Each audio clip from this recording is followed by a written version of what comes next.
Okay, good morning. We are ready for lesson 7. This is our final lesson in our Genesis part 2. It was, again, a lovely lesson on the lineage of these sons, these 3 sons of Noah. And a lot of it may have felt a little bit technical. You know, lots of names, lots of people, actually names you can't pronounce, and names you had to look up in order to figure them all out. But there is a rhyme and a reason before that. Would you say, just in general, that God doesn't put anything in His Word that it's not there for a reason? Yeah. Now, I think sometimes, you know, we're like, go, let's just whip through this, right? But it is exciting when you slow down and look to see technically what's going on in the unfolding of the narrative, because in it there are these treasures of insight, treasures that later when you come back, because when we leave here, I think, didn't you say, Kristen, we're going to be doing Ezekiel at some point pretty soon? In the fall, next fall, we're going to be doing Ezekiel. And a lot of these names that we hit on here this week are going to come back up again because they are end-time players.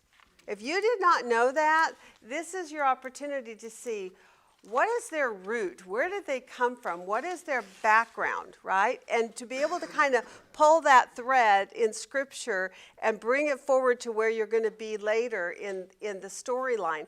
As God unfolds this picture for us of how He's bringing about His plan of salvation for man. He starts in the garden. Where is the first mention of our salvation in Genesis?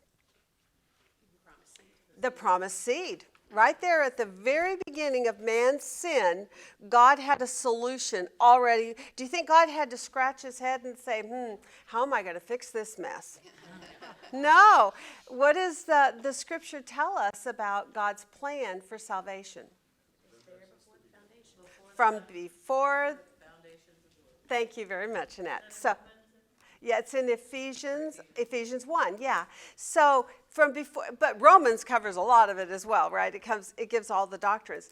But Ephesians tells us that from before the foundation of the world, God had this plan set out. From before history, before man was even, the life of breath was breathed into him, God already knew who we were, what we would be like. He understood this when He created us, when He formed man from the dust of the earth. He understood that man fundamentally, because He was going to give him qualities and characteristics of God, and yet he's not God, therefore in our weakness, in our flesh, there was going to be this problem called sin. And yet God desired for us to have those qualities of creativity, of reason, of thinking, of eternality, that we would have souls and spirits that would live eternally with Him. Why do you think God is doing all this? Why would he dare to create something that can be so sinful and so evil, and yet He did it anyway? He knew it, but He did it anyway. Why? The potential for the opposite, too. Isn't that the truth? There is potential. Tell me this, how tender, how emotionally satisfying is it when you see someone who can be potentially so evil turn and bow their knee before God, their Creator? How sweet that must be to the Lord. It makes me go back to that sweet aroma, that aromatherapy we talked about earlier, right? That the Lord smelled the offerings, the burnt offerings that Noah lifted up to the Lord. And the Lord was so pleased by this that the next thing out of His breath was to make covenant with man. And I don't know if you noticed it or not, but that covenant began in chapter 8. The word covenant doesn't come until later, but in chapter 8, He actually gave the verbal oath that He would never again destroy the earth. Because why? Why did He say, I'm going to do this? Let's go back and look at it real quick. Chapter 8, it's at the very end. 21, thank you. Can you read that for us? I will never again curse the ground on account of man, for the intent of man's heart is evil from his youth. And I will never again destroy every living thing as I have done. Isn't that interesting? He said, I'm going to make this covenant because man is so evil. Yeah. So somebody unravel that and speak that in English. Man is who man is, evil, so Yeah. he'd have to blot out everybody. It was never He would have to keep blotting us out over and over and over. Every time the earth got to that same place, he would have to blot things out all over again, right? And so what God says here in Genesis 8 is, because man is so evil, the intent of his heart is evil from his youth, therefore, I'm going to make a covenant that I won't ever do this again. I am not going to blot out man again because of his evilness. In other words, he can't help it. But I'm going to stop myself from doing this ever again. I'm going to make a covenant between myself and man in the earth. I will never again blot out by water until at the end of the age when something different is going to happen. It's not going to be water, though, is it? What's going to happen at the end of the age? Fire. By fire, this earth will melt away, it says in Peter. So, and we also see it in Revelation where the earth flees away from the presence of the Lord. And then what's the very next things that's presented in Revelation? The new heaven and the new earth. So God is not saying he will never again destroy all that we're looking at. He's saying, I'm not going to repeatedly destroy man through the ages because of his sinfulness. Instead, what has God done? Well, that's where I think we got a clue on that last week. Yes, Donna. Genesis 6:18, God says, I will establish my covenant with you. So he already used the word. In 6:18. Oh, in 6. So yeah, You're right. this is the covenant Okay. that he's talking about, right? That's good. Absolutely. 6:18. Yes. Although, hold on, let me look at it. 6:18. Because I missed the fact that it was said 6:18. Yeah, I have it marked. But I will establish my covenant with you. But he doesn't tell us what it's going to be. He just mentions that he's going to make a covenant. Yes. That's good. Good catch, Donna. Yes. Yeah, because then he's going to because this is at the beginning when he's about to flood the earth, and he's saying, I am going to establish a covenant with you. But then he does it at the end. So then in chapter 8, he tells us the why behind it. Why does he make this covenant, this Noahic covenant with man? Because man's so evil, he's saying, I'm going to have to destroy you over and over if I don't make a covenant with you to stop myself, my anger, my wrath at your sin and your sinfulness, which is going to become a problem again. And how quickly did it become a problem? What did we see last week? Well, not just that's this week. But what happened last week? Noah and the 3 sons. Noah gets off the ark, and the very first narrative that God tells us is Noah committing again an act of sin. And then to put heap coals on the fire, his son then comes behind and commits another sin, right? By exposing his dad. We did see the 2 other boys, though, do what was right. They came in and they acted in a righteous manner. So there's your dichotomy of issues that you were just saying. On the one hand, man can be so evil, and yet on the other hand, man can be good. And what does it boil down to then? Free will. Back to choice again. You have the free will to make a decision on a daily basis, or will you go according to your flesh, right? All right, so let's go back very quickly and just do a recap as a review. And I'm not going to write it on the board at all. I'm just going to talk you through this. What we have learned so far, because we're kind of drawing everything to an end. And as Kay did at the end of your homework lesson on day 5, she had asked you to do that as well. So pre-flood, what have we got as a primary, if you can kind of bring it all into a nutshell of just 2 or 3 things, what do you see happening pre-flood between God and man? Who is God and who is man in that pre-flood state? How is God presented to us? Who is he? He is the creator. And then sin and fall comes in. And then for man, it's the sin and fall. So God is the creator, and he's also the secondary title given to us? The Lord. And that Lord one's really important, especially where we're at right now, because Master, he gets to set the rules. he's the lawmaker. There you go. So he's lawmaker, he's the, being the Lord, and he's the creator. And he's, by the way, pre-flood, who is it that enforces the law pre-flood? God. Only God. Did you know that? He is the only judicial executor in the pre-flood life.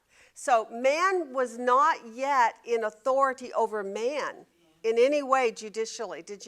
Had you caught that yet? If you haven't, that's really key to getting the understanding of pre-flood and post-flood earth. Why might that be? So if in pre-flood God was the only executioner of judicial control and rule, right? Government. But yet post-flood, what do we begin to see then? What's the contrast? When he gave man the authority, he said if somebody sheds blood, then they need to be. Right. We see the first institution of civil law of some sort, some kind of governmental form. It's the first time we see God says, if you take the life of a man, if you shed their blood, by man, your blood shall be taken, right? So in doing that, tell me what you think the ramifications of this new world system in that man is beginning to be given authority to rule and also instituting laws. Why do you think God has done that, and how is that? Is that good? Do you see that as a good thing, a bad thing? What do you think is the effect of that? It's allowing humans to be accountable to other humans in a way. Yes. Trying to keep each other on track. Okay, very good. Wipe each other out. Say it again. We don't just kill each other. Yeah, which is what Lamech was doing Yeah, just- for a little boy just slapping him, right? I mean, so he was just taking his, whatever seemed right in his own heart. I think there's a Jeremiah passage that says they do according to their own heart, at their own whim. And that is what was happening pre-flood. So now post-flood, it sounds like God, through this judicial implication, by implementing judicial system and government, he's reining us in, all right? Another idea that comes to my mind, the big picture in the end, God has created us to also rule with him in the end. So this is the beginning of learning, teaching us. That's a really good point, Annette. I like that. If God's big end point is we're supposed to grow into the full, mature stature measure of Christ, and then we're going to co-rule and reign with him. Well, we're starting to learn. That is a really good point. After all, he did give man, as opposed to anything else in creation, he gave us minds to be able to reason, to think objectively, to calculate, to reason, and also gave us what else along with that? Not only the technical calculation of things, but also what? The heart. He gave us the heart, the emotions, the spiritual, the soft touch, so to speak, to give it a counterbalance. And do you see that in God also? Yeah. We see God as a judicial, but we also see him as a God of love. And so he gave both those qualities to us as well. And in doing that, then taking it into a civil system, which is what we have been living under now since the days of Noah and his sons coming off the ark, we have seen humanity have laws, government. We started out with right here in our homework this week, we see the first kingdom that's mentioned, right? Through the Nimrod's kingdom that was established. And so doing that, therefore, we learn how to be rulers like God is a ruler. How might that benefit us? Preparing us to be what we're supposed to be for eternity. Okay, preparing us for eternity so that we will be good rulers, right? We also express that quality of God. In other words, God made us in his image. This is a part of who God is. We express that in what we do. Okay, excellent. So we get an opportunity to be Christ-like or God-like and express that, and to do it correctly, right? Hopefully. In typical human fashion, we also goof it up. Sure we do. Sure we do. Now think about that from the perspective of God and our relationship with him. how does our learning to be good rulers help our relationship with God? Gives us an understanding of his justice. Yeah. Yes. Think, how many times have you ever had situations where you're like, well, I'd like to see you do the job better. And if you could just step back and hand the job over to them, and once they start to do it themselves, then they realize how difficult it is, right? How much easier is it for a boss or a ruler to be able to lead people who are cooperative, who have their mind on the same agenda that you have set for your company or for your nation, right? And in God's case, for his people, to be a holy people and to be his people. So if we come to learn to rule in a judicial way as people on this earth, then what we also learn to do is come to have empathy, sympathy, understanding about how difficult God's job is as well. And then what might that then result in our personal lives? Be more grateful for and willing and want God to take over and Yeah. do everything. 'Cause Yeah. we understand. Oh, yeah, you lead. I can tell you, I say that all the time. I'm like, I don't want to lead. I have no desire to lead. I mean, teaching is one thing, but if I get into a group, someone else leave, I'll follow. I'll do whatever you tell me to do. I'm happy to just follow. I do think it makes you a better follower, doesn't it? By seeing how difficult the task is, you become a better follower. How many times have we as parents said to our kids, just wait till you're a parent? Right? And then you'll understand why I did X, Y, or Z, right? You'll understand my situation better. Okay, so God is the lawgiver. Man now is being given law. That is the major change, I think, between the pre-flood and post-flood. We had God only as the judicial watcher and controller, but now we have man as the judicial watcher and controller as well. Now, in that, how does that affect this problem that we saw? Wait a second, let me find it again, because I just closed my sheets up here. I want to find that verse again. How does that solve the problem that the intent of man's heart is evil? I'm not going to blow up anything again. I'm not going to flood the earth again. But now I'm going to give you laws, and you're going to self-manage to some degree. God is still sovereign, but you're going to help self-govern. So it's going to help that the sinful nature is going to have more checks. I mean, as it starts to go. How do you think? Yeah. So can you relate in any way to this idea that God is no longer going to flood the earth again? Tell me what you're thinking, Jennifer. Shoot. Well, I mean, he's made this covenant, like you said, he was executed justice before, but now, and he gave us dominion to begin with, but now he's kind of taking it further. And I can see where it's going to, because I'm always thinking end times, but because that's my. That's okay. I think of that too. Yeah, but I'm thinking at that point in history, that turning over, and then it's starting to work towards the end, Yeah, okay. so to speak. I mean, I know he raises kings and deposes kings, but he knows how all of this is going to play out too. And we're seeing it with the Tower of Babel. And that Okay. first rule. Yes. Okay. Any other thoughts?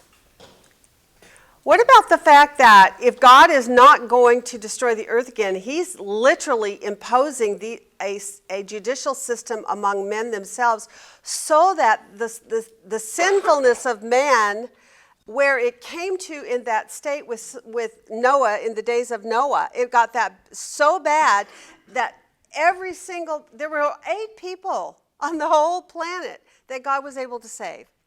And it became so bad. Do you think that maybe the judicial system of man even helps to slow down that progression? Where are we in the world today as regarding law and order? Well, there's so many different judicial. I'm seeing a lot of laughter. Interestingly enough, we have just an avalanche of laws. I mean, if you look at the proliferation of laws, it's huge. It's But do we have a, It's not very effective. But there's not a whole lot of order. there you go. So, I mean, And why not? Why is there no order? Pardon? Okay, sin. Well, and it's not being judiciously exercised. Thank you. They're not actually enforcing the law. So they have laws, but they're not enforcing them. So you pass new laws. Right, well, there you go. Just sitting here going, okay, well, Yeah. what about the one that you're not even doing yet? Yeah, exactly. Like we have border laws. Why don't they just enforce them? Right? But if you look at the greater world, I mean, there's so many different systems of law and order, and, I mean, ours at least, well, we're trying, I mean, at least we allow It's a good system. religion so far. Right, We yes. allow- Well, ours are fundamentally based on Scripture, on the Ten Commandments, you know, shouldn't kill, shouldn't murder, shouldn't perjure, shouldn't, all those things. Russia claims to be based on Scripture, but No, it never it hasn't right, been for. right. Well, and I think you guys are nuancing a little bit more than I was hoping. However, I'm with you. I understand what you're saying. My mind is going to, eventually the restrainer, which is the church, will be removed. So it's Thank kind of- you. Yeah. Yes, there we go. So this is my point. Right now, we have in place a restraining work, right? Primarily, the big restrainer on planet Earth is the church, right? The Holy Spirit working through the church, restraining evil in the world. What will happen in that day when the church is removed? It's going to turn like it was in Noah's day. It will for sure be as it was in the days of Noah. We're already beginning to see it approaching those days of Noah, because even though we have laws in America, now I'm not talking necessarily globally, I'm speaking just in America in my thinking, but we have laws in America, and they've been very good and effectual laws on the whole, have kept peace and harmony, have kept things from going into anarchy, right? But now we're no longer enforcing laws. We've made our judicial watchers, the police and so forth, the bad guys, right? And so now we are heading towards those days of Noah, although we still have, it's almost like we're walking a fence. We're kind of off and on. Sometimes we're good, sometimes we're not. So my point is, are you kind of beginning to see where this scripture is like so relevant? Where you look pre-flood, where it was just God judicially watching, man was not, he seemed to need an external enforcer in flesh. God was there, God was the judicial watcher, God was the judicial executor, but man was falling into sin and was not listening, to the point where the days of Lamech in chapter 5, he's killing a little boy for slapping him. Okay, moving along, we get to Noah and the flood. Now, the earth is so filled with this evil. We have the flood. God then at the end of it says, okay, I'm never going to flood the earth again. I'm going to want to. That's why I'm making this covenant with you. That's what I'm seeing him say there. He's saying, I'm going to promise I'm never going to, because he follows it. He smelt the aroma, and the Lord said to him, I will never again curse the ground on account of man. For the intent of man's heart is evil from his youth. It's a strange sentence, isn't it?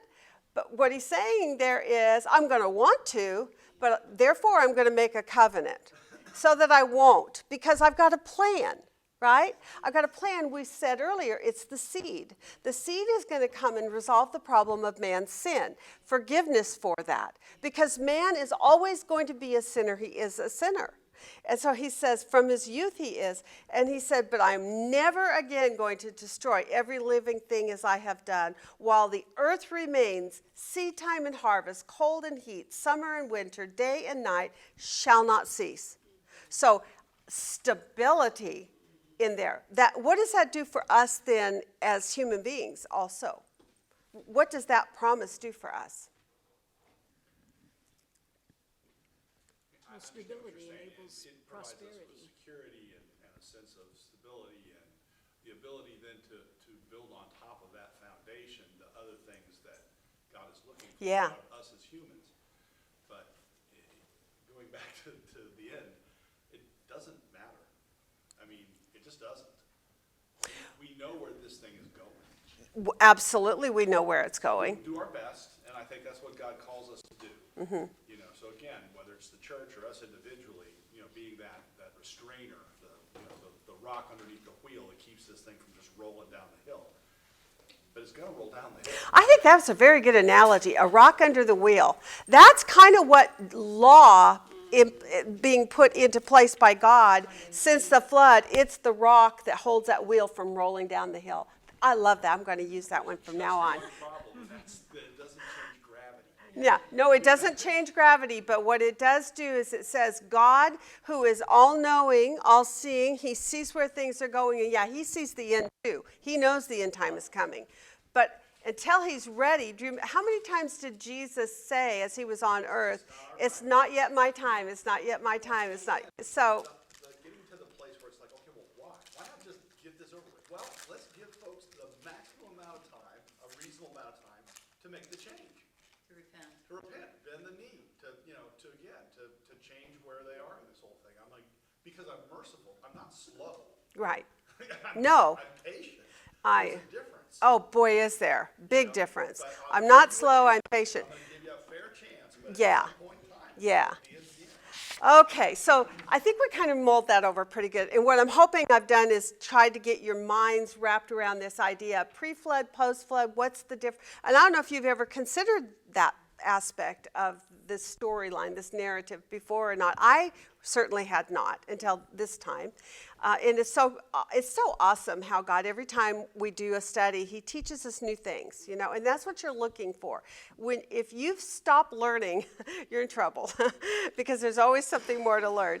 Okay, so pre-flood, we have God's the lawgiver, the creator. What were some of the laws of this tree? Only of this tree do not eat, right? But of course man did. One of the things we know pre-flood is what happens when man is disobedient. What is the result of that? Yeah, what did Adam and Eve's sin do? It brought death into the world, and death is a consequence because it was sin. So first of all, we learned the definition of disobedience is what? Sin. And that sin brings death. Those are fundamentals that are laid down from the beginning and they haven't changed, okay? They don't change pre-flood, post-flood, same. Sin has a requirement. What did God do for Adam and Eve in order to cover them properly? They tried fig leaves, right? What did God do? He gave them an animal covering. And so in order to give them a covering with animal, what did God do? He had to sacrifice the animal. So there was the shedding of blood, right? So sin requires a blood sacrifice. That's fundamentally you learn in part 1 of our Genesis record, just by way of review. Learned was the subject of marriage. What did we learn about marriage at the beginning of all of our studies? Kind of define what marriage is and what the parameters were that we saw in it. Do you remember? It's a man and a woman. Oh, duh. Listen, that is no little statement in our world today. Marriage is between a man, one woman. And when one man and one woman are united, what do they become? One. And by the way, that is a covenant relationship, which we're going to build on even yet more. Now, we did build on it in our homework time at that point. So don't forget the things that you learned about that, right? Covenant is not to be broken. That's why we went and looked at Jesus, and Jesus said, but because of man's sin, God allowed for divorce, but divorce is not an option when you get married before the Lord. It's never to be entered in that manner. If at all possible, you work it out, right? But we are sinners, and so there's some grace for that. We also learned earlier about the subject concerning murder. One of the points I thought was interesting was how God brought together the idea of what murder, how that is connected to the earth. Do you remember what he said about the earth? What does the earth do when man's blood is shed? Does anybody remember? It cries out for justice, right? Bloodshed cries out to God for justice. I think that's really interesting. That was in chapter 4, verse 10, by the way, of Genesis. Chapter 4, verse 10. So that's kind of what we learn about God and about the laws pre-flood. We see that man, every intent of his heart is evil. That never changes, right? Then we went to post-flood. We see God reiterating those. That's what we covered last week, was just that how God's initial primary fundamental things did not change, but what he did do is he added in some new things, such as judicial ability between man and man. Man is now to judicially watch over one another, and there's some accountability in this living. We see also the subject of a worship system, and it's really more alluded to than spelled out yet. But do you remember what we learned last week about blood? Remember, we can now do what in the new system? We can eat animals, but there was one caveat, which is without the blood. You must drain the blood first, right? And in doing that, then, what is the caveat? Can you kind of tell me what the nuance is on that? What comes later concerning blood?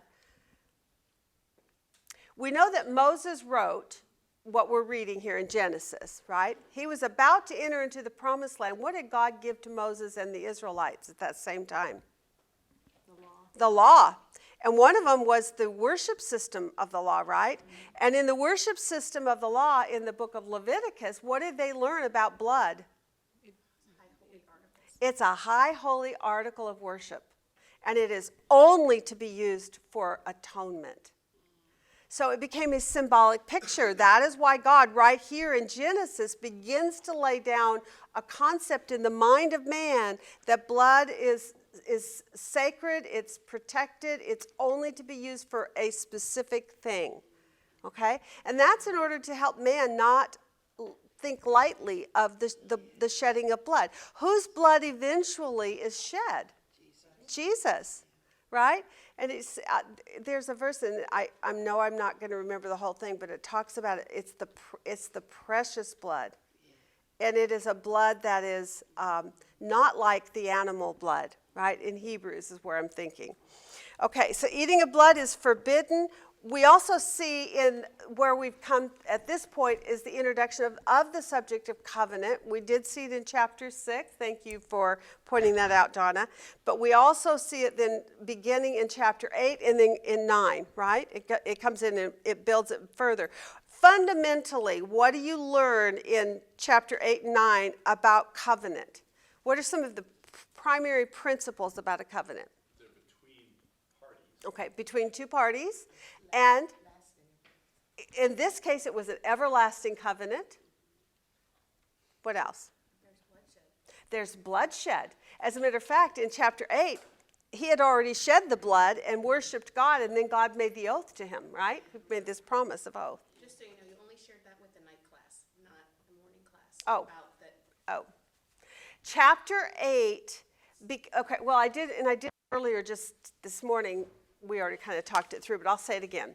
In chapter 8, we see that God says Noah built an altar to the Lord. He took every of the clean animals and every clean bird, and he offered burnt offerings on the altar. The Lord smelled the soothing aroma, and the Lord said to himself, now here's his covenant promise, this is his oath, I will never again curse the ground on account of man. Then, when you jump forward, and he goes on all the way through verse 22, then he goes in verse 9, in chapter 9, do you see the very first word? And is a conjunction. That means he's not done with his conversation. He began it back here in 8, where he starts talking about, I'm going to make an oath and a promise to them. He injects into it, though, some of these new things about how the world is going to be ordered and how things are going to be done. He talks about animals now be given for food. He talks about the death penalty, how now man's life will be taken for taking a man's life. That was a hot subject for many years, about the death penalty. I've noticed it's kind of not really talked about a lot anymore, but God imposed that as a life tool for us to keep man reined in, to keep sin reined in. Then you go into verse 8, and he picks back up with covenant again. So it's covenant on one end and covenant on the other end, and in between are some rules about how man is going to operate with one another. the food they're going to eat and so forth. So covenant, this is not the first time covenant has been mentioned in chapter 9. It actually started back in 8. And I wanted to make sure you all saw that connection. Had y'all caught that already? Most of you probably? Sure, just say yes. No. If yes, yes. Right. Anytime you see a chapter start with the word and or therefore, you already know it's connected to the chapter before. And the great thing about you all being inductive Bible study students and learning these tools is that you learn to spot things like that, and you automatically should be able to make that automatic connection. But it is still by our nature to want to, if we open up a new chapter, just start new. And so you just have to constantly be reminding yourself that the literary work itself has a flow of thought. And in its original form, there were no chapter divisions. And so I think sometimes we do miss those connections just because we don't train ourselves to see how things are flowing, which is why I want to do outlines again this morning with you in chapter 10 and 11. Okay, so we got covenant, then we have the government, civil laws, we talked about that, man's life for man's life, and now a man is going to be the one to judge it. And then we had those new food laws that were introduced. So that's basically a captioning of everything that we kind of looked in Genesis part 1 and 2 on the whole, very brief. Yes? I just wanted to add, I think you mentioned it last week, but it's not as spiritual as all the rest of these things. What a radical change it was that there was rain. Oh, yeah. Because before, it was just a protective covering around the earth, and man didn't really need clothing, it was just a covering. Everything was very temperate, and after the flood, rain brings thunder and lightning and tornadoes and hurricanes and floods And snow. and snow and sunburn. Yes. And what a radical change that was Yeah. for the world. The earth- They're pursuing animals and killing them and eating them, and all the natural phenomena. Oh, what a difference. So, with that said, that's a very good point to bring up. So what is the difference then pre-flood and post-flood in relationship to just the nature and the world, the environment that we were living in? Nature is the enemy. Yeah, now nature is the enemy, and we're the enemy of nature because we're consuming it, we're eating it, we're using it, right? But in the hierarchy of things, who sits at the top of that hierarchy? What was created for whom? That's right. The earth was created for man. Now, this is another lie in our world today. We think that the earth is supposed to take priority over man's need of its resources. And I am in no way advocating to do bad things to the earth or to not take care of the earth. Who would do that? It's the place we live in. You need to take care of it, right? But when you're more concerned about a bug or a frog than you are a human baby that's growing in a womb, you've got yourself out of whack, right? And so this is where this tug of war is in the world that we live in today between us who walk with God, who have a godly perspective about what is life about, how God created this world for us and for our use. And yes, we take care of it, but it's here for our use. And animals are for food. So don't be mad at the hunter who goes out and shoots a pig or a deer, you know? As long as he's eating it or giving it for food for someone and not wasting it, or if he's not just killing the vermin that have become overrun because things have gotten out of balance and you've got too many rats and people are now dying because of them. You have to get rid of the things that are going to harm man because your first priority is not the rat. Who is it? It's man. So you protect man from the rat if you have to, right? So this is where we just have to have a godly perspective about the world that we're living in, right? Keep things in their correct balance. The basic idea of what a worldview is, and so you're describing a Christian or a godly-based worldview. Yep. There are other worldviews. I know. And then there's, ours is a biblical view. Theirs is a worldview. The world thinks differently than the biblical mind. So what we are learning in Genesis is how to have a biblical mindset about the world that we're living in. That this world was created by God for man. As a matter of fact, when we looked at the creation, remember, what did he do first? He made form and place, and then what did he do with the form and place? He filled it. And what was the crowning jewel on that fulfilling? It was man. Man became the crowning jewel. So everything was put in place so that when man arrived, all he needed was there already for him. All right. Okay, let's move on so we don't get too far behind. Let's go through a quick look at, or an outline of what you did on your at-a-glance charts this week. That was one of your homework pieces.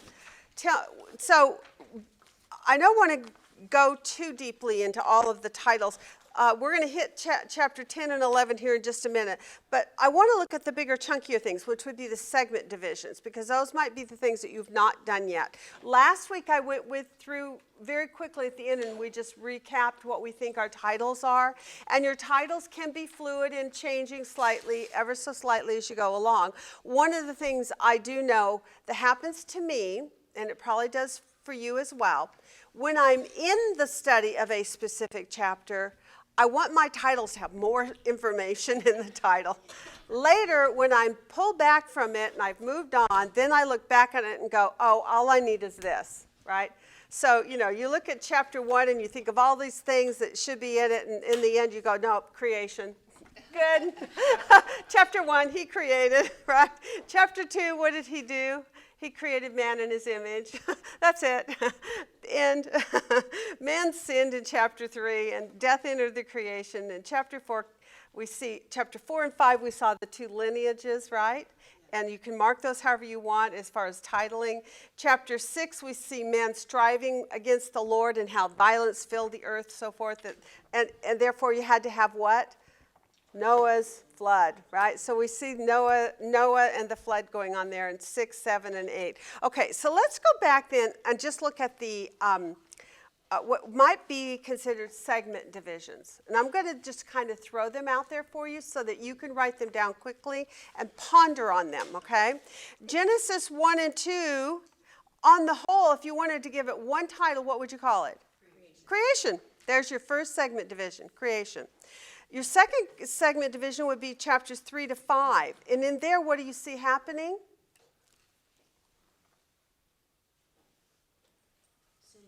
Yep, sin. Man, that's it. Man sins and death enters the creation. That is a segment division. You see that in all three of those chapters, 3, 4, and 5. Genesis 6 to 9 then, which we finished last week, was about, on the whole, what? The flood, Noah's flood, yeah? And now we're getting into 10 and 11. I bet you could give a stab in the dark at what you see in 10 and 11, huh? The Rise of the Nations, or the Nations. I actually like, that sounds like a movie title. The Rise of the Nations. Okay. Okay, Planet of the Apes or something. No. Okay, now there's one more segment division which Kay has been bringing to our attention with each week of homework that you should mark as a segment division, and that's the toledot. Do you guys remember that definition, toledot? Toledot is a Hebrew word or phrase that in English we break it down into several words, but for them it's just the word toledot, and it means the account of. Okay, this is the account of, or this is the generations of, is another way to translate that. So each time you and I see in Genesis as we move through the account of or the generations of, you should be marking that in a distinctive way and then keeping record of those on your observation worksheet, that those are segment divisions. Okay, so this is how I did mine. At the top, I put, these are the generations of, and then I put where I find that reference, chapter 2, verse 4 is the first one. Then I drop down here. The next one starts at chapter 5, verse 1. I'll send it out. Everybody wants to see it. Okay, but it's really not hard to do this, guys. It's it's logical, in other words. Whenever you see the street address for that Toledot statement, this is the generations of, that's where you put it. And that would be where you break your segment division. We know that in chapter 5, verse 1, it begins with the generations of Adam. Then in chapter 6, verse 9, it says, and these are the generations of Noah. So starting at 6, it's about Noah. Then in chapter 10, these are the generations of Shem, Ham, and Japheth. And then you're going to hit another one, which we actually already saw it. Did you notice it in chapter 11? Open up your chapter 11 to verse 27, which tells you we've got another break. And in the Hebrew, that would be a natural break for a chapter, but they didn't do it in the English. They broke it, or they left it back in chapter 11. But do you see what it says in 11:27? What? These are the generations of Terah. So that's another segment division that you could be following as you're going through the book of Genesis. And in the Hebrew, that would make complete logical sense for them, okay? Doesn't always translate into English as easily, but okay. All right, that's our review. Now we're ready to dig in for this week. I think it's going to be fun. So last week, I put a great emphasis on the idea of doing outlines. So now today's a test. Did you do it? Did you outline your chapters? Did you give your chapter titles? It should have been super duper easy for you to do it this time because this one was, I thought, quite simple. Hold on. They laid out, it's very, very easy. Let me get my observation worksheets open here. Chapter 10. If you had to outline chapter 10, if you did do that, how did you outline it?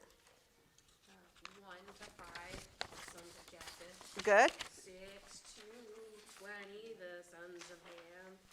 And 21 to 31, the sons of Shem. Okay, so that was super easy, right? So on my observation worksheet, I don't know if you can see, I just kind of, I told you last week I colored each of my little boys different colors.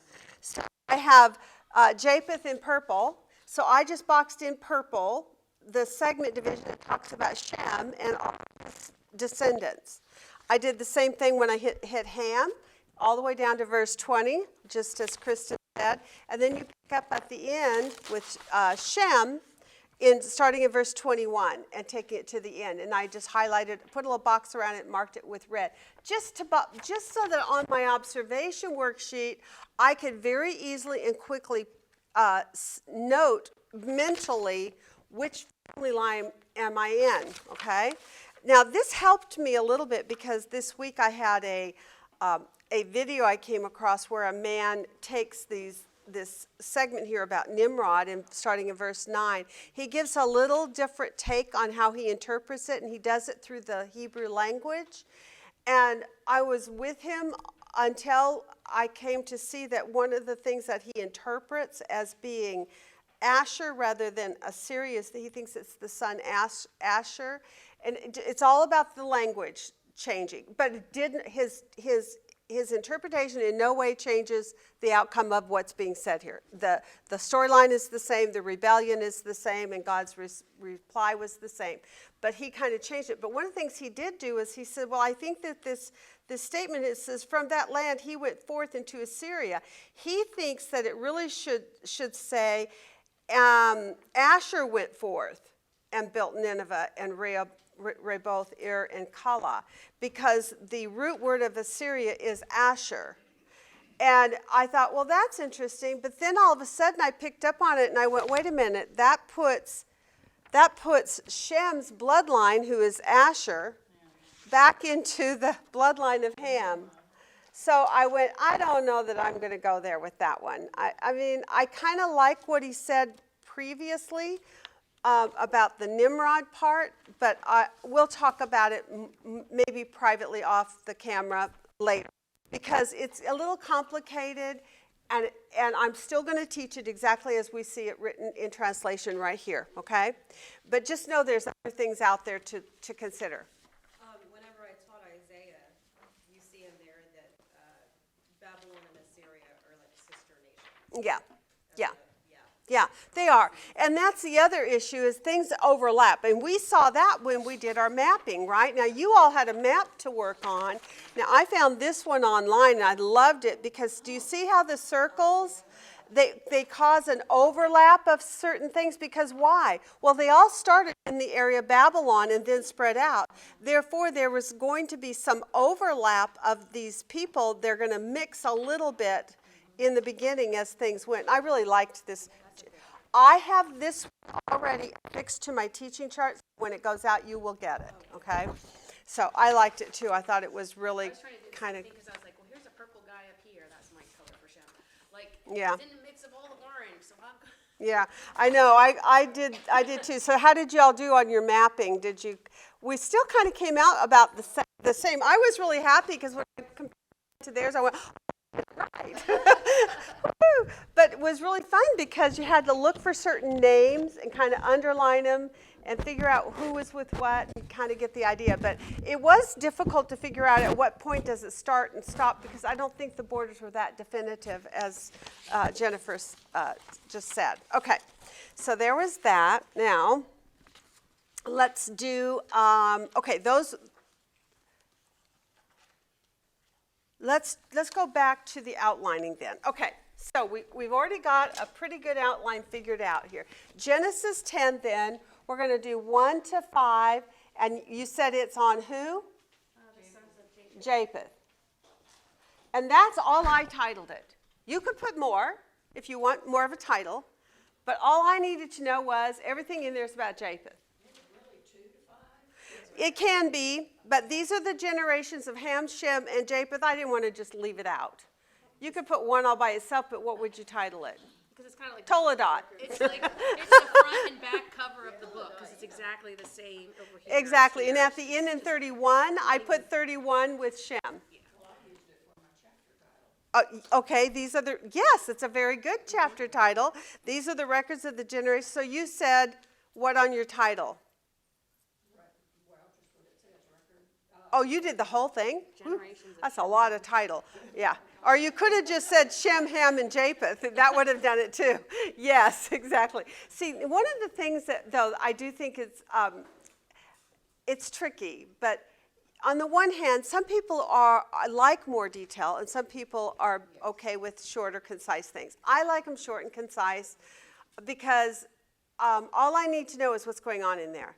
I don't need to get all my points. I'll get my points when I go into my paragraph divisions and then break those down into subpoints. But so for the bigger picture, as a matter of fact, if you didn't want to, as Carol said, she titled her title, so let's put this up here, a title for chapter 10, she called it, these are the generations of Shem, Ham, and Japheth, out of verse 1. Right? Good title. Excellent. What else might be a good title? Well, like you said, just Shem, Ham. You could say just Shem, Ham, and Japheth. I have an even shorter one on mine. Sons of Noah. The nations. So, because I know the nations came from Shem, Ham, and Japheth, and here's why I did it that way, because the nations is the big title, and then each of my paragraphs are Japheth, Ham, and Shem. It's already broken down in my paragraphs. So I put title up here, the nations. And the very last verse ends with the nations spread abroad on the earth after the flood. I might put, just for me to know, like in that chapter, say, the nations after the flood. That's what I did mine. The nations after the flood, that would be it. And by the way, were there any nations before the flood? Oh, no, that's right, they were all one. There were no nations before the flood.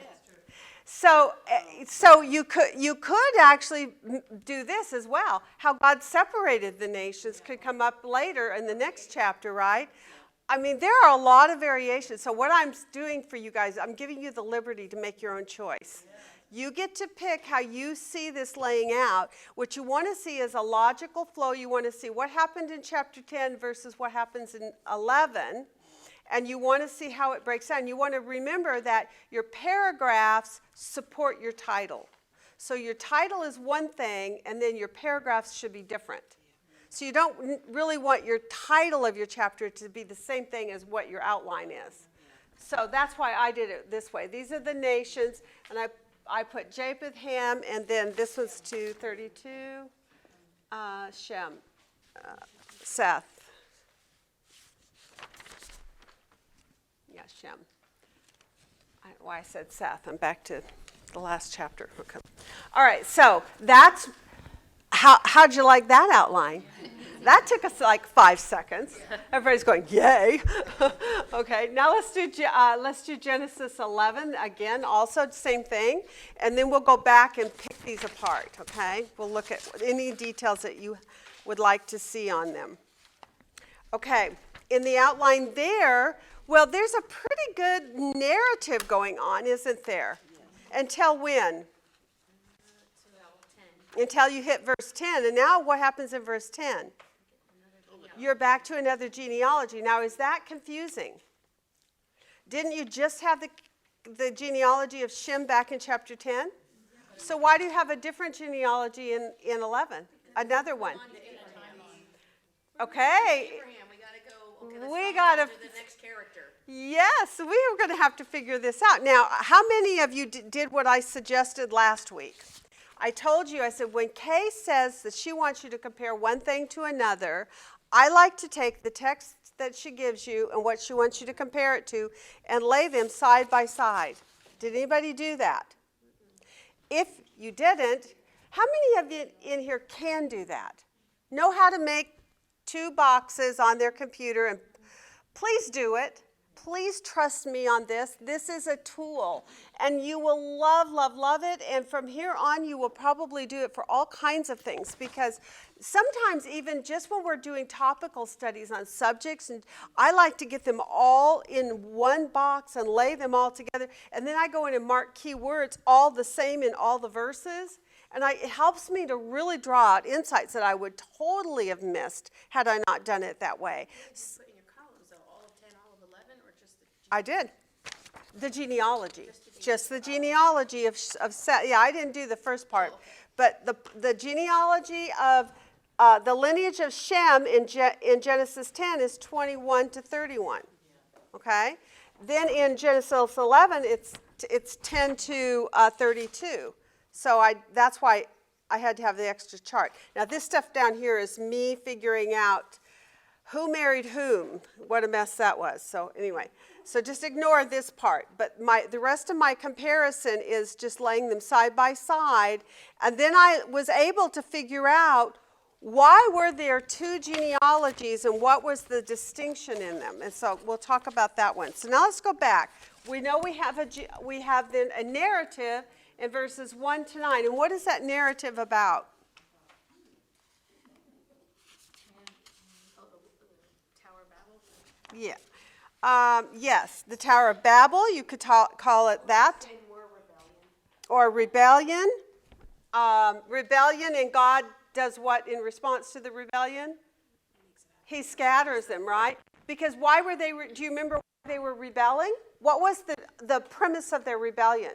Well, God said, fruitful, multiply, and fill the earth. And they said, yeah, we don't want to fill the earth, we're going to stay together. Yeah, we don't like that plan, God. As a matter of fact, are there any clues in the text that tells you that is the real heart of the problem here? In verse 4? Verse 4, come let us build ourselves a city, and then at the end it says, lest we be dispersed. Yeah, and lest we have to do what God told us to do, we are not going to do that. Right, so we're, okay, so something about, in 1 to 9 in the end, it's God confused languages.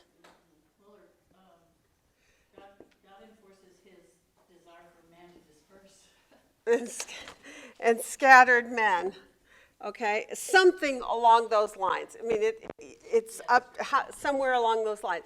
And then we see in 10 then to 26, again is Shem. And it's, in this one, it's Shem to who? To Terah. And then Terah to Abram. I just kind of did it that way because we know that's where we're heading is to Abram. 26 though is still, before they get to the records of Terah, it gives you Terah had Abram. Kinda Yes, like had it does. Noah, where it's like It Noah does. had Shem And the only reason I wrote it in that way was because it says these are the generations of Terah. So I wanted to get Terah in there. It isn't important. You could very easily just say Shem to Abram if you want. Okay? And that is much quicker and easier and much more simplistic. And it still does the same thing. Okay. So what would you title this one? Because there's two big, you pick both. It's like the Tower of Babel. and then- Right. So tell me how would you do it? Okay, you do, on the whole, we know this is the nations, and about the nations, what is going on in chapter 2? Nations are scattered. Yeah. And I put divided, but you could say scattered. That would work too, okay? And do you need to address Shem again on this? Do you want to? This is not really necessary, is it? I don't know that, for me, I didn't, only because I didn't find it necessary. But is it a big part of the section? I think it's very interesting, though. Think about this as an inductive student. We know that God doesn't put in or take out things that are not there for a reason. So he gave us 2 lineages. Why would he do that? He gave us, the same lineage twice. He gave it once in chapter 10 and once in chapter 11, but there's some distinction with it, which is what Kay wanted you to figure out. So we're going to do that together. So it probably would behoove us to make a distinction. If this one in chapter 11 is Shem to Abram, what was this one? Shem to who?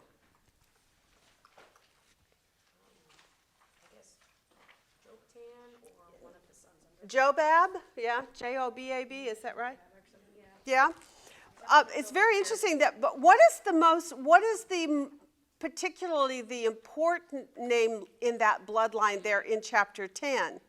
Peleg. So we know we want to go Shem to Peleg because of who he is significantly. And then from Peleg, then it goes to what? And who's Peleg's brother? Okay. 𝐓𝐞𝐬𝐬𝐬. And then from 𝐓𝐞𝐬𝐬 to who? Jobab. Right? Okay, so you might want to put it that way, and you could just do this. That would be Japheth, Ham, and Shem, and that's your big chunk, right? Then on the second part is within the distinction between Shem and Shem here it's Shem to Peleg, Peleg's brother, right?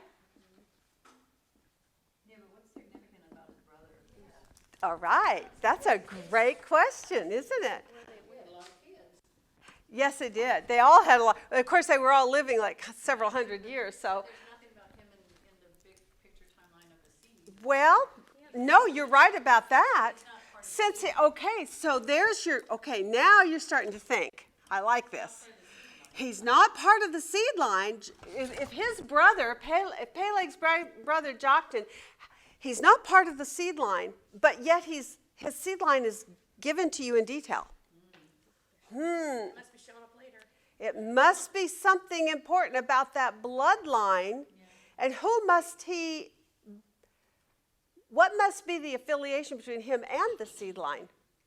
The bloodline, the righteous bloodline.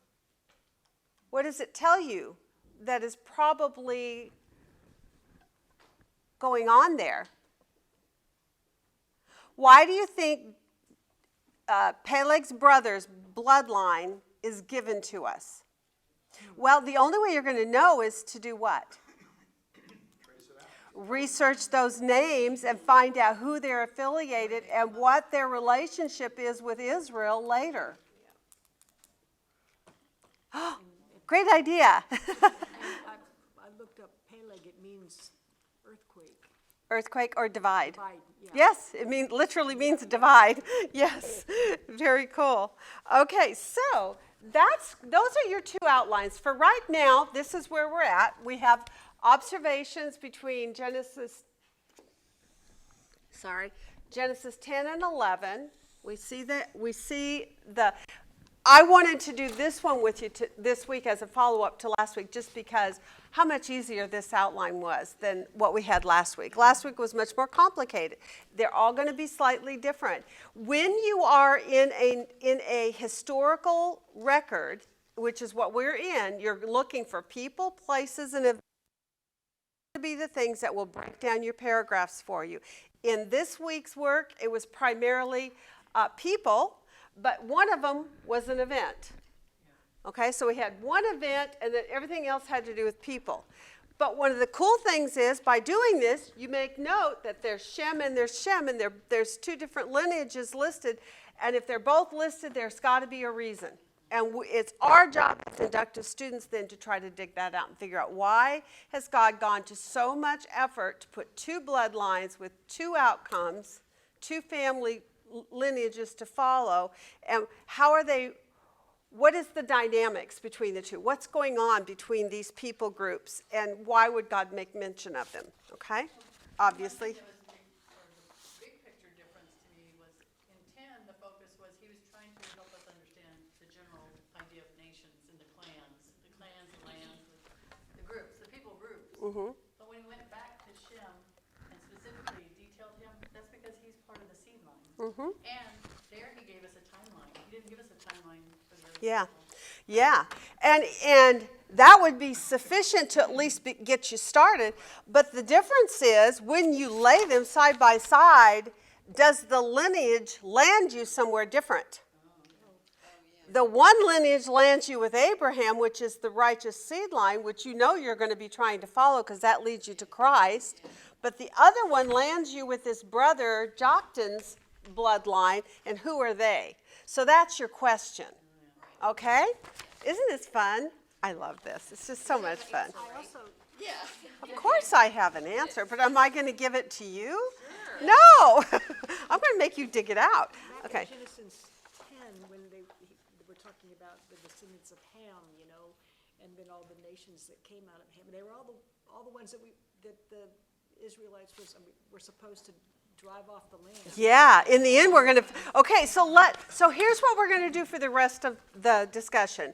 We'll go as far and as long as we have the time to do. You keep me on track, Kristen, so I don't go over. We have about 35 minutes or so, and what we're going to do is try to go through each of the three brothers and look at who their descendants are and what we learn about their affiliations, and you might want to pull out a map so that you have a map to look at and try to place things.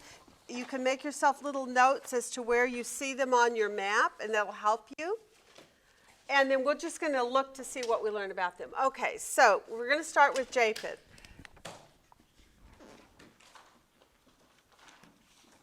Japheth is my little purple guy, so we'll do everything in purple for him. Okay, the first one, since it was 10, technically it is 2 to 5 on the verses. It is all about Japheth. All right, now, what do we see? Some of the people in there, were there any that you all looked up specifically? And if not, I'm going to give you the ones I have on my sheet. Otherwise, you have to help us through this, okay? You have to help me with your word studies on whatever things that you did word studies on.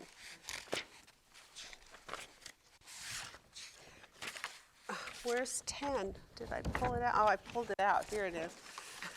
I lost chapter 10. It's gone. Okay.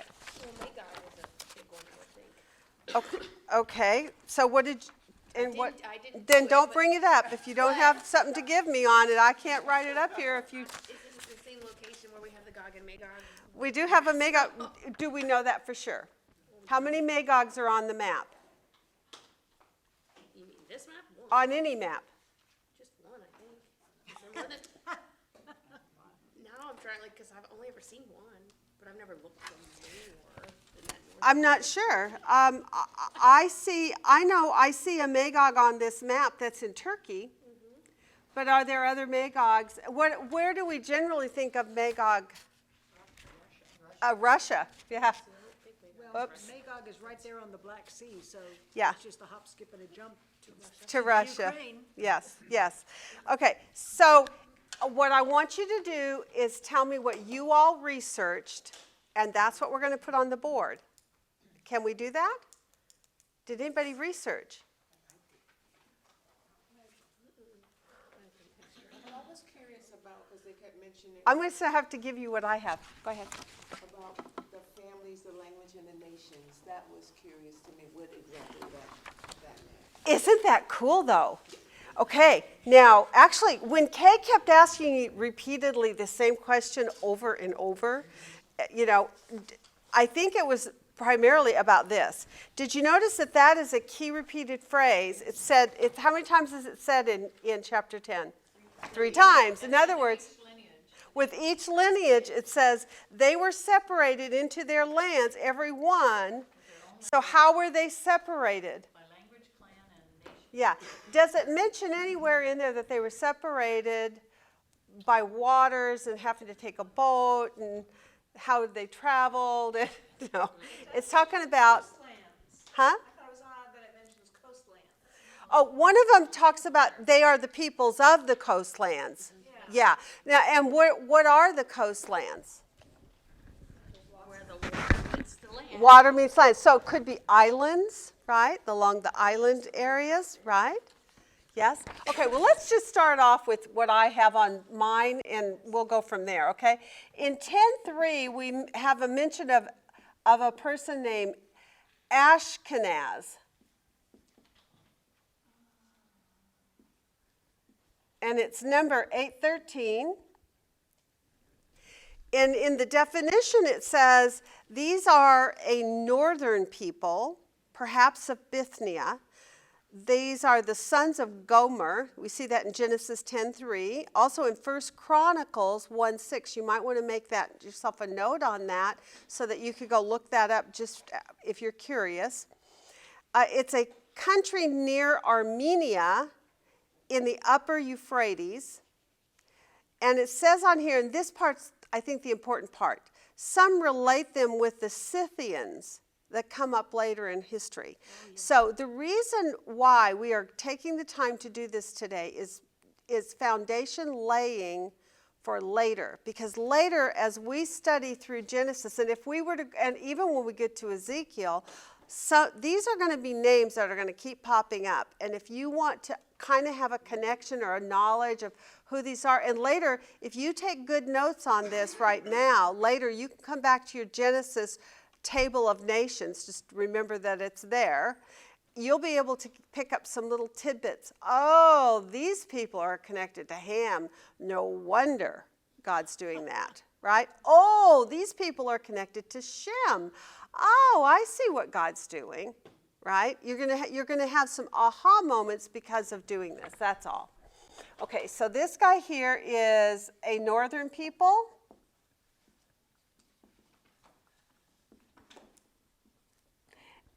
They says they are connected to the Scythians. So I'm just going to write Scythians is another name for them. Son of Gomer. And you know that just by reading in your text right there in 10:3. And you can go into 1 Chronicles 1:6 on. And also in Jeremiah 51:27. Okay? So that's the first one that we looked up. So in the world of genetics, there's a very unique set of genes called Ashkenazi Jewish. Ooh. They carry a large set of very severe mutation Oh, how bad genetics. interesting. So I don't know if it goes all the way back to this or not, but they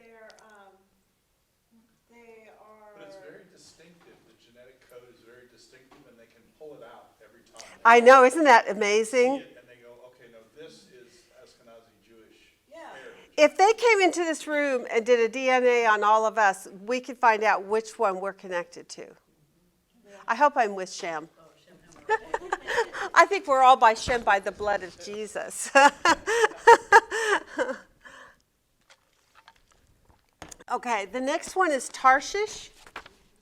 And that one sounds familiar, doesn't it? Uh-huh, it does to me. That's what makes me think of. Now, in Genesis 10, where do we get Tarshish? In 10:4. Oh, there it is. Yeah, it's number 12. By the way, I just numbered mine too. I don't know if that's important to do or not, but I ended up with 14 children in that first lineage with Japheth that were listed.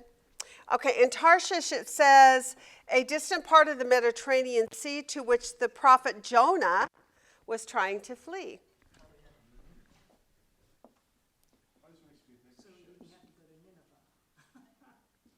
He was going in the exact opposite direction.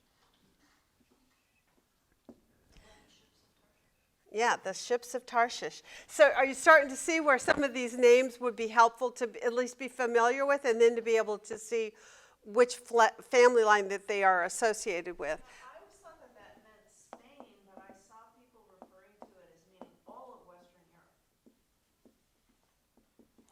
Europe. Mine just says the Mediterranean Sea, distant part of the Mediterranean Sea. Near Malta. Yeah. I think, and the whole point is, dig this out. If you're interested, if you're curious, and the other thing is just to become familiar with the ear of them, so that later when a name comes up and pops up, you'll go, I think we did that one, and he was listed in the lineage, and if he's listed in the lineage, God put it there for a reason. He wants you to know they are affiliated with. Okay, so Dodanim is number 1721. Now this one was really interesting. Dodanim, these are the sons or descendants of Javan, Javan. It says Dodanim or Rodanim, sometimes it's spelled. Rodanim, it means the word leaders. And it also may be a reference to the island of Rhodes. So the Rodanim and Rhodes. Oh, that's the name I couldn't find on my paper. Dodanim, descendant. So on Kay's map, she has it as Rodanim Uh-huh. on the map. Right. I know, so she, I couldn't find it. I was like, she- where's this person? I know, so she switched it. It's Rodanim, Rodanim. You have Dodanim on yours? Okay. All right. Well, it's, This is the NASB right here. Yeah. Rodanim. I didn't color it, Yeah. so I was like, I don't know. What it was. yeah. On this, okay. And here's another really good teaching point. Just like we talked about earlier about when you're studying kings and prophets and you're trying to date things, the dating system is so messed up sometimes because which dating system are they using, and is it under which kingdom and so forth, and everything gets changed. So it's very hard for dating. We can get close, but it's hard to be super accurate. The same thing is true often with a lot of these names that we are looking at. Translations get changed. Names literally get changed. I think about Smyrna. Ancient Smyrna is now present-day Izmir. Yeah, well, Smyrna is the Greek, Yeah, and yeah. but Izmir or any of them, I mean, they can literally change a name all the way. And they can also borrow a name, like we have a Paris, Texas, or you know what I'm saying? You can end up with names from other places of the world where you're living. When we were doing Kings and Prophets, and I was trying to figure out where certain kings were going to, and it gave names, some of the names of those places were fairly close to where he was, but some of them were over here and some were over here on the map, and I thought, okay, well, the logic is it's over here where he's closest to. But that name is in several places, so if you're just reading in a dictionary or in concordance, you're trying to look at geographical places, you're like, oh, how do I pick it? Well, the only way you could do it would be to take those, then go to a map, lay them in there, and say, which is the most logical place because of who it is and what the record that they're giving to me about is. Oh, it has to be closest to where he is because he physically went there. It wouldn't be all the way up in Russia if he's down in Jordan or something, right? I was curious the other day, I was reading Galatians, and I thought the Galatians I looked it up, and the people of Galatia they were Celts. They were the people who ended up settling Gaul and the British Isles. I was just like, Yeah, our world is really a blend, and that's where, there's no hard and fast. It's like kind of like earlier somebody had asked me about these bloodlines, and they're going, well, if there's a righteous bloodline and the unrighteous bloodline, like we looked at when we got to Genesis 5 and 6, we did 4 and 5, and then we went into 6, and we're talking about sons of God and daughters of men. Well, does that mean everyone in that bloodline is righteous and everyone in that bloodline is unrighteous? And the answer is no. There's a little of both in both sides. It's simply a rule of thumb. In general, this is who these people are. In general, this is who these people are, right? When you're trying to map out settlements and places where people went, there's going to be some overlap, which is why I really liked this map, because they showed sort of an overlap in the beginning, and they show how it gradually would have spread out. But along the way, you can guarantee there's going to be some people who are intermarrying with one another and taking bloodlines with them, and not only that, but there was already a mix of bloodlines going on, right?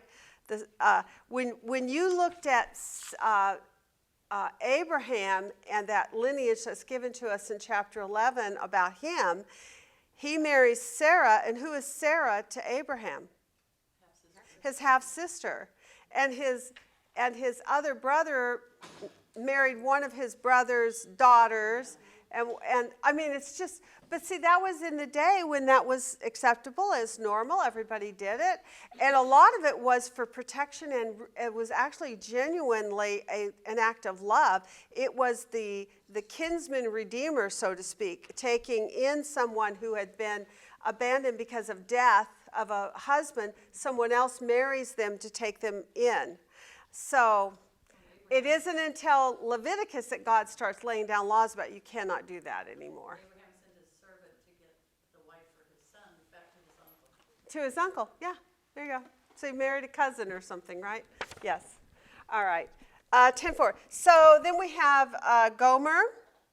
We looked at 10 verses 2 to 4. We have Gomer. We have Magog. Did you finish the Dodanon? Did you just have to send it? Oh, I didn't finish it. Rodan, and Rhodes. So that kind of gives you the connection. These are the three different kinds of names, and they're all connected. They basically all mean the same place. And it means leaders. And I don't know how important that will be later. It might be significant. So you might want to put that down. Okay, now this one I just did a grouping of things. We did Gomer, and we did Magog, we did Tubal, right? Meshach, Togarmah, and Tarshish. Now put them all together. Why do you think I did that? Who are those people? Do they sound familiar in any of our studies? What do you remember them from? Gomer was one of the names from one of the prophets, wasn't it? That he married. Yeah, there was a guy like that, wasn't there? Yeah. Okay.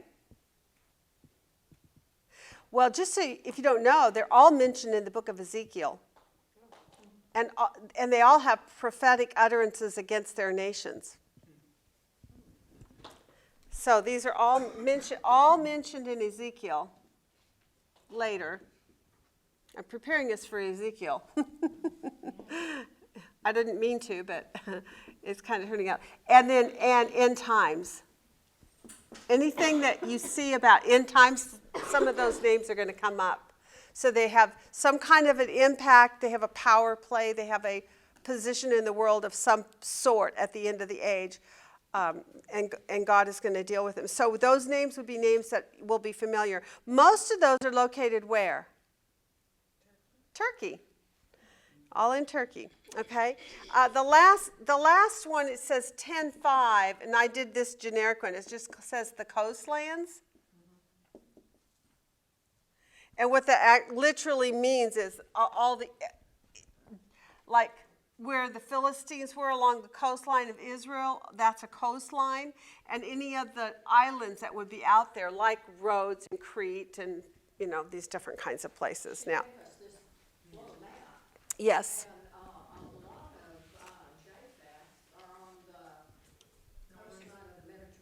Yes. Yep, exactly. You have Crete, you've got Patmos. The island of Patmos is right off it's on the Aegean Sea, but it's also a coast, would be considered a coastline potentially. Yep. This little map was really good, but she didn't put all of them. No, they're not all on there. And why would you think that is? Why do you think all of them are not on there? She just picked the significant ones. Maybe she picked the significant ones. Maybe we don't even know where some of them are right now. That was my point earlier. I just want you to feel released. If you can't find it and you can't figure it out, just let it go. Just take the information from within the text, use that as your guidance for it. What we do know for sure right now are these names are all affixed to Japheth. And we know who Japheth is because of what we've read so far. And we know how he plays within these bloodlines of these three sons. And the bloodline that's most significant to us is Shem. Right, okay. I was just going to point out, if you want a system for labeling genealogy, if you labeled Shem, Ham, and Japheth 1, 2, and 3, then Japheth's sons, Gomer, Magog, blah, blah, blah, would be 3-1, 3-2, and then Gomer's sons would be 3-1, 1, 2, 3. Yeah, you're technical. Yeah, let's do that. I want you to come do my homework for me. And then, or just give me your finished list. That's even better. Yeah, okay, 20 minutes. Let's do Ham next. Okay, with Ham, we know it says, that's not going to work. That ink is not working. Well, I'm going to have to change him to blue because my green does not working. Okay, father of Cush, is that correct? Yes. That's significant. Cush, Mizraim, and Put. And Canaan. Whoops, and that one's important. That last one, don't forget him. And Canaan. Okay. And this was a point then that comes up. When you have your lineage here with Ham, he says the sons of Ham are, and it goes Cush, Mizraim, Put, and Canaan. And then it says the sons of Cush were Seba, Havilah, Tabtha, Ramah, Sabteca, and the sons of Ramah were Seba, Dedan. Now Cush became the father of Nimrod. Where in that list above is Nimrod? So this is the complication that we looked at that. So what do you think happened there? Why would they? Now I told you earlier that one of the authors thinks it's a mistranslation in this statement here, also in the one below in verse 9. But he says, verse 8, it actually may not be a proper noun. It may be a verb that it should have been. And he does this through the Hebrew. If you're interested in watching it and totally confusing yourself, I'm happy to share it with you. But let me make sure you understand the bottom line. It doesn't change the storyline, and it doesn't change the outcome of anything that's said in here. But here's what he thinks the writing should say. Now, Cush brought forth rebellion. Remember, Nimrod, his name means what? Rebel or rebellion. And in the Hebrew, there are these little dots that they affix to things and certain letterings. And he walks you through it and shows you all the lettering. And he shows you where this one dot is placed on the lettering. And he says that makes it a verb, not a noun. So that's his point. So he felt like it should be reading that Cush brought forth rebellion. So the Nimrod in here is actually Cush himself. Okay, which would eliminate the problem with why isn't Nimrod mentioned in the lineage above? Because he's not actually a son, it's Nimrod himself. I don't know if it's true or not, but that's... The exact one said wasn't the father of so-and-so, and in another translation, I looked it up, several Bible translations, it said ancestor.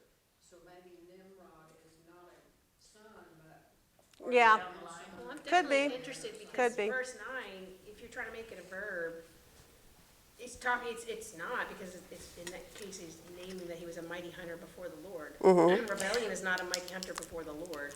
Now this is, but that word before the Lord can mean to the face of or against. Can also be translated against the Lord. I want to watch that. Yeah, it's a very interesting thing, and as long as it doesn't, what I don't want to do is take people down rabbit trails before they're ready to tackle these kinds of things. These are the things that you tackle after you're already settled in your heart with the fact that the premise in here is still the same. God's teaching the lesson that men were rebellious, this was the problem, and God had to deal with it, right? And as long as you're good with that and you can watch other things and see what someone else thinks, it's great. My issue was with the next verse was where he changes in verse 11, Assyria to being Asher. Then what happens is he sticks a descendant of Seth into the bloodline of Ham. He literally changes, paths. Yeah, a little bit. Either that or maybe there's two Ashers. Maybe they each had a son named Asher. That's a possibility. Incredibly possible. Yes, exactly. So I'm not trying to confuse you guys on this. I'm just trying to let you all know, because we're inductive students, and so we're taking things to a deeper level. And for those of you who want to go there, I'm happy to share it with you and let you look and you parse it out for yourself and make your own decision on it. For today, I'm teaching it as it's written here, because that's the safest plot for me to follow as a teacher, rather than trying to confuse you with possibilities of other things. But it is very interesting that Nimrod is not mentioned in his genealogy, and yet the very next sentence it says that now Cush became the father of Nimrod. If it just meant that Cush brought forth rebellion, that makes better sense in a way. He brought forth rebellion, became a mighty one on the earth. He was a mighty hunter before the Lord, or to the face of the Lord.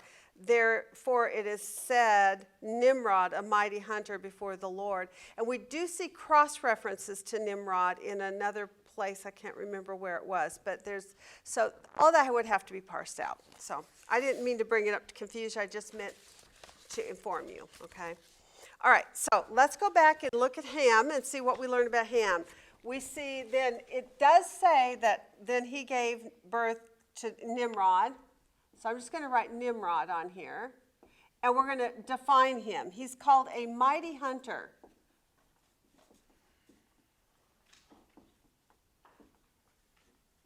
Before the Lord.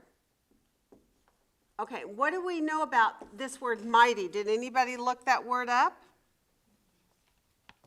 What about Nimrod? Did you look up Nimrod? Okay, Nimrod. It literally is rebel or rebellion.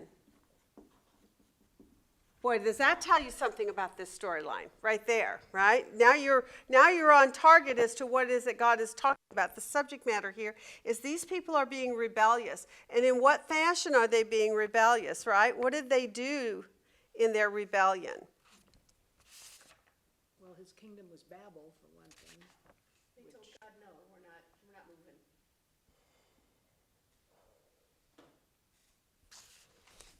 No, we're not moving. I'm going to make a list here of the things that they did do. What did they do? They got there in verse 4, 11:4. It covers more of it in 11, right?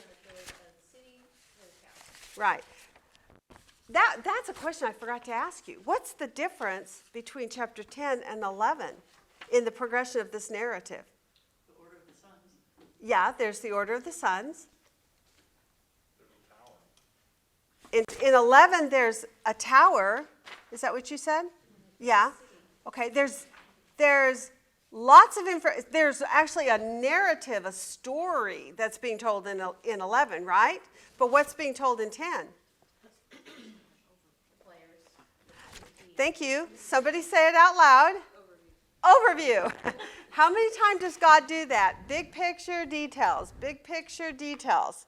He's doing that here again. So in 10, he gives us big picture. These are the nations. This is how they were divided. Boom, right? Then you go to 11, and the first 9 verses are, these are the details. He's giving you a detail about what subject in 11? The rebellion, right? So now you go, okay, so how do I connect that? Well, you go back to 10, and if you did a word study on Nimrod and the fact that details are given about him in here, did you notice there's no details given about any of the others? Just this guy named Nimrod.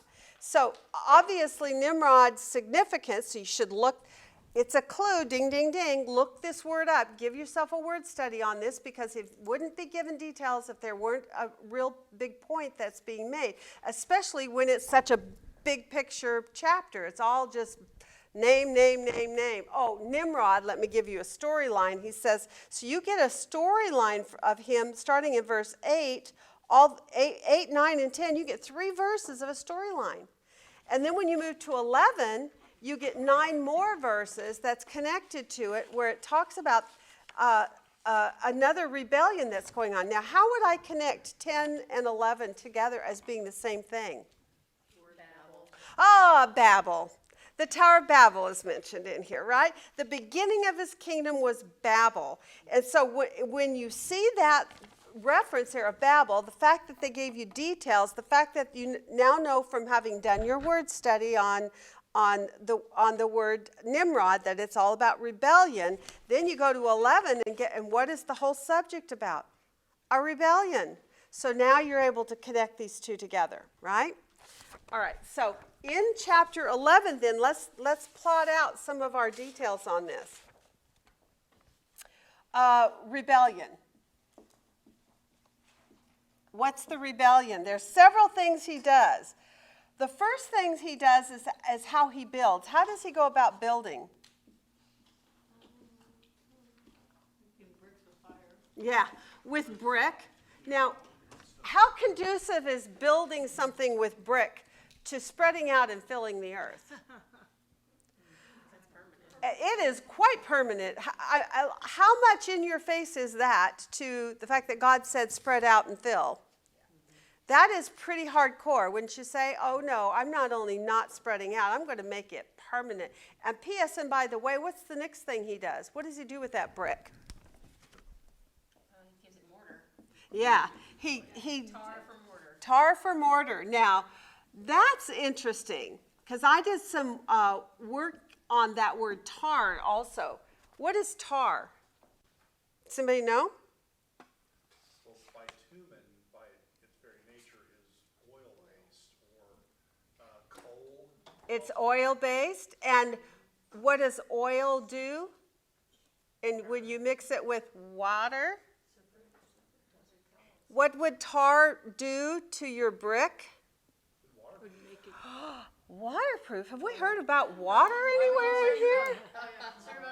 Oh my gosh, I wonder, do you think maybe this was another in your face? Not only am I going to make it a brick, I'm going to make it waterproof.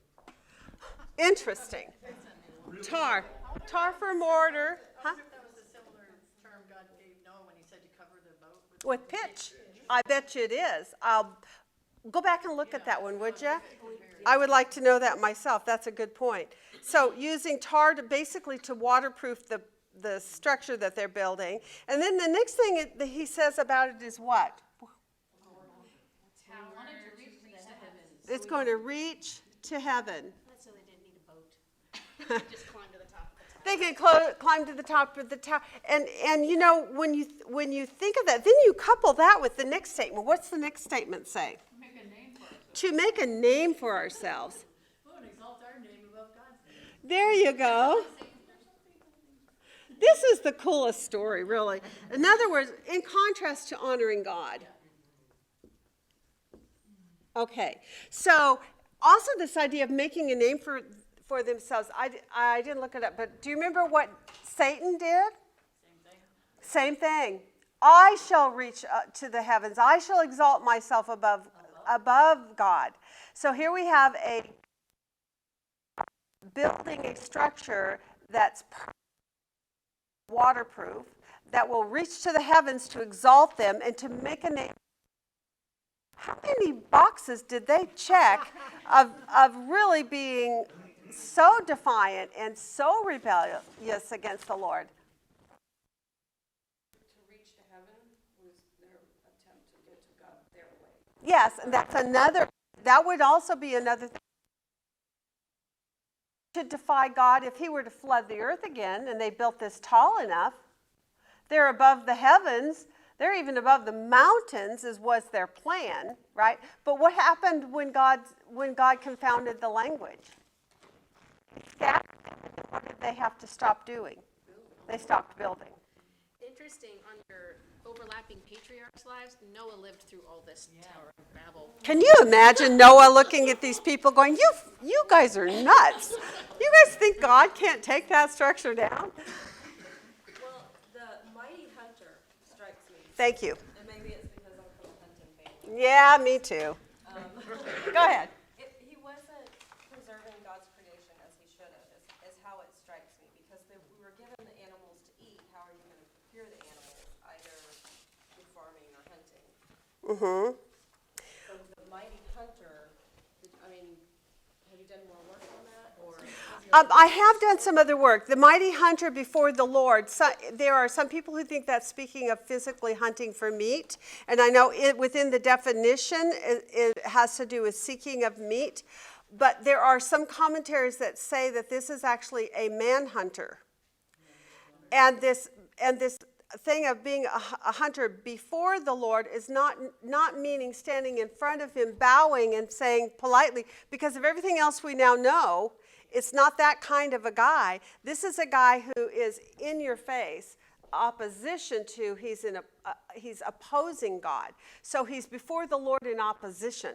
He's standing defiantly in the face of God in his hunting. So who is he hunting and what is he hunting? Well, what is one of the first laws God has now given to them after they came off the ark? Thou shalt not murder. And if you do, what? Your life shall be taken. So that is where some of the and quite a few of them actually go there. They talk about this being another form of defiance, not a good thing. Not, him standing before the Lord, and thank you, Lord, you gave me the meat of the earth. No, he's a mighty hunter in defiance to God. So. Confused about Babel. Yes, okay. If it was the beginning of Nimrod's kingdom, Mm-hmm. then I thought this narrative, this story in 11, went back earlier than that. No, it's what he's doing is filling in. So that's what I said. First he gave big picture, now he's giving detail. Just like Genesis 1 gives the big picture of creation, and then chapter 2 goes back in and talks about just the creation of man. This one is going back in and narrowing in on that storyline about Babel. What Babel's part was, well, it was there at Babel that the earth had congregated. They had gone there in defiance to God's word to them to spread out and fill the earth. And then from there, God had to scatter them by force. I was kind of with her, though, too. I kind of felt like God reversed the timeline, and in 11, he did more the big picture, because he went back prior to the nations. He started with the whole earth had one language. So it seems like it kind of brackets, and then 10 is inside of 11, because the earth had one language. It does. And This then- goes back and slips in and fills in all the details. It's just that 11, part of the details is 11 goes back before all these nations. And Yeah, 10. but it's just giving you the details. It's telling you the backstory to how did we get to where we have because one of the questions on planet Earth always is, where did the nations come from? Where do all of our skin colors and our nationalities and our languages, where do those all come from? This is the answer to that. This tells you how we became different nations with different languages and different peoples. If this happened, like you said, prior to, then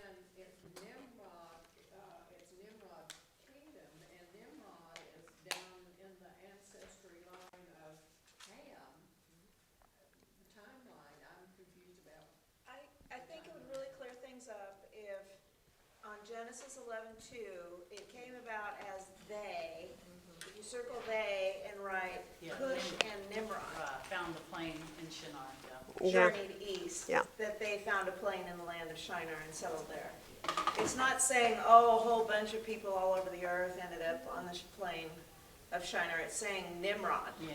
Yeah. And Nimrod's, then it flows in the right order. okay. The first sentence is just a bigger picture statement. That Yeah. At first, it was the whole earth had one language, but then this thing happened. Right, right. So, yeah, and that is, yeah, I think you would have to draw yourself a map. Now, one of the things I did do was this. Let's see if I can find. Okay, let me show you what I did here. I'll do a little map for you for fun. I guess I was thinking it was they journeyed to the east, out of the garden. No, out of, Oh, yeah, as people migrated from the yeah. east. East and east. Yeah.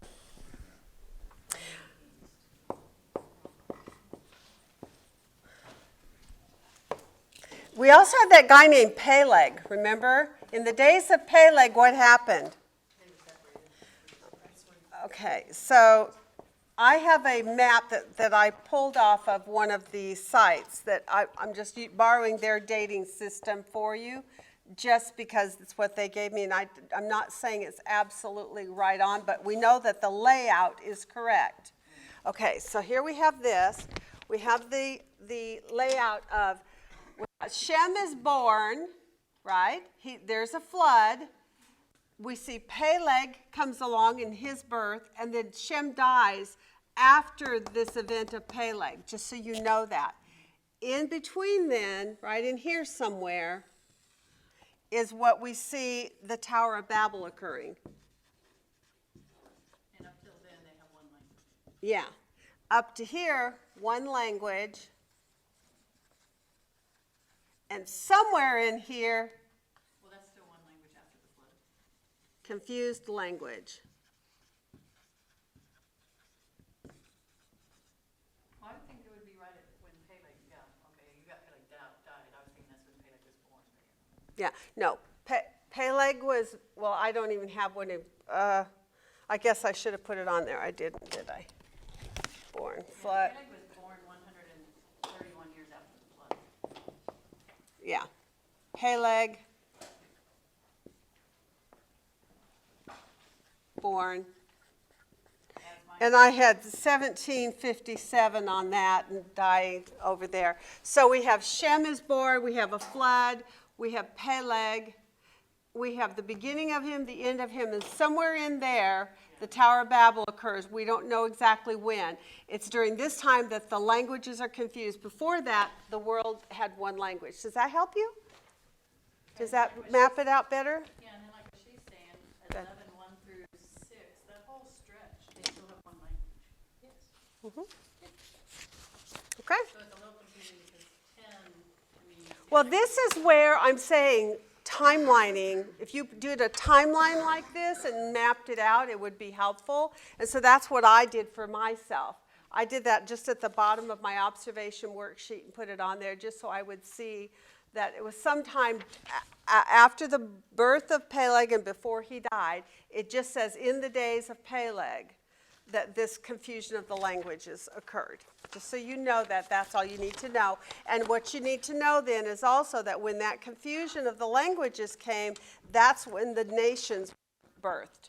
All the different nations on the earth, and God, by language, caused them to go out. Which takes me back to the statement that someone said, oh, that's interesting, that repeated phrase of according to his language and according to their families, into their nations. Well, so what it actually tells you is two things. Number one, he confused the languages, yes, but number two, he did it according to families. So mercy in this, which I think is so awesome. The mercy of God is even present in that time. I would say that chapter 11 probably falls between 10:10 and 10:11. Because Nimrod starts his kingdom, the first city he builds is Babel in the land of Shinar. Mm-hmm. And from that land, he went forth into Assyria. Yes. So when the languages were divided, He went forth. probably left Babel. Right. and So Shinar. somewhere in here, he made, yeah, so oh, that's dead. Why are my pen's all dying on me while I'm teaching. Okay, so somewhere in here, Nimrod, that one's not writing either. Maybe it's the board. Yeah, okay, so Nimrod builds Babel, thank you. Yeah, and Shinar is the land of Babylon, right? Which, by the way, comes up when in our history later?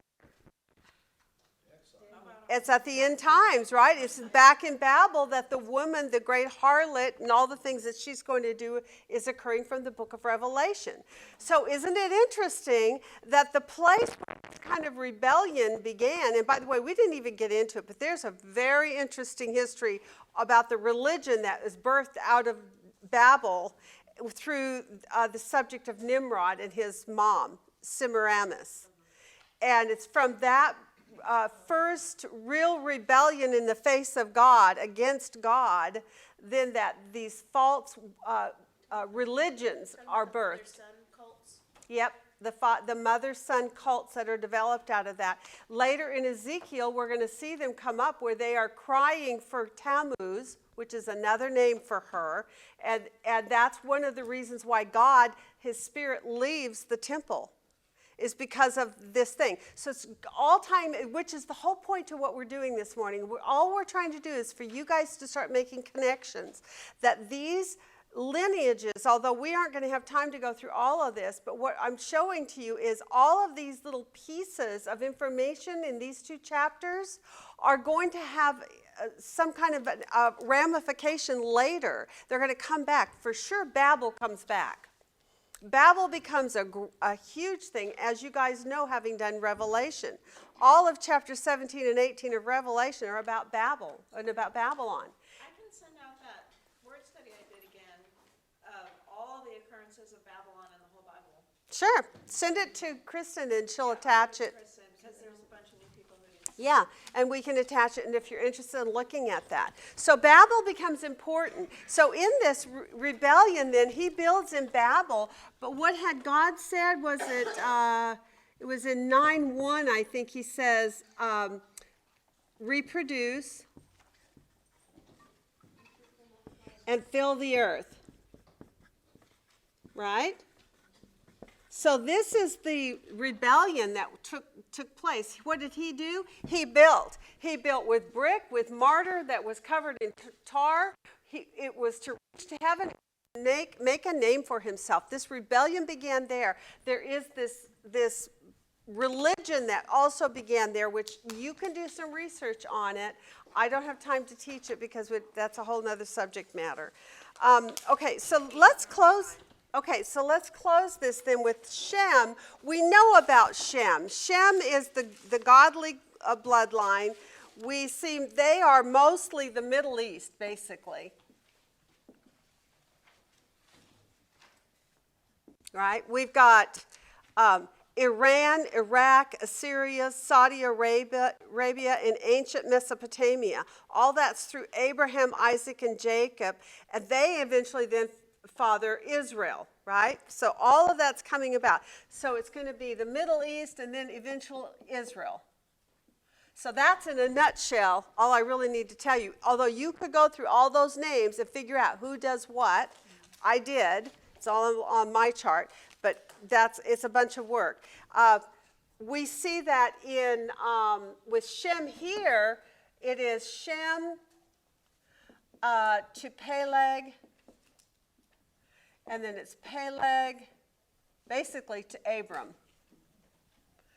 Okay, that's what chapter 11 does.